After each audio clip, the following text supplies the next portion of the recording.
đó đi cho tao đi cho mẹ á.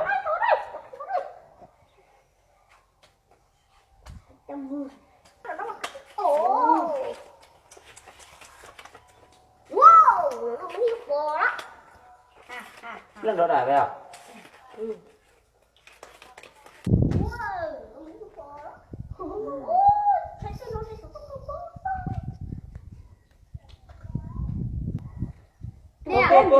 Tua. Tụi ớt à? Tổng thân đời nha cha chúng mày. Mùa thế có bị đâu lù được đấy. Cứ vẽ tung mà.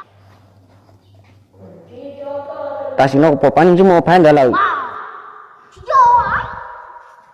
Chị yêu mấy tua là chị là chị tua gì? Một rồi. Chị ở chung chứ.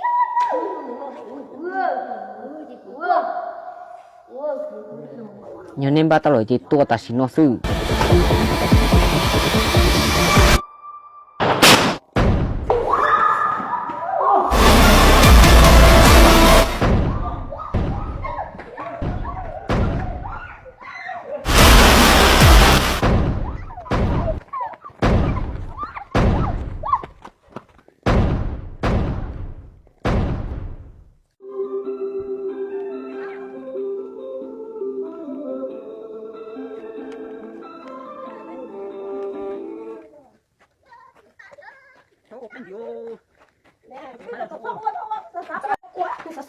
Tao tua đi, nên chúng tao chỉ tao xía chú, tao tua, tao tua chú,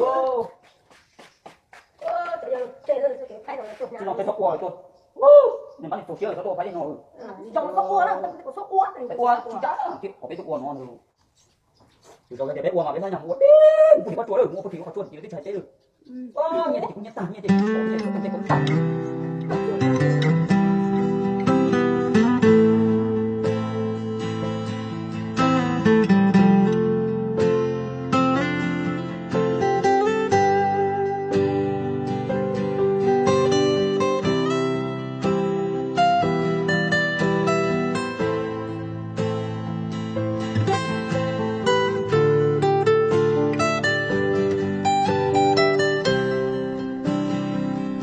gió kê bao số để yêu tu gao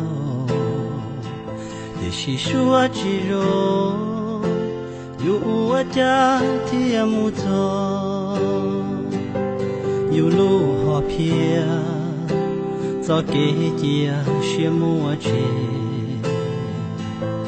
lu nâng non chê cả ua nâng thô kê chờ gió kê chia xia yêu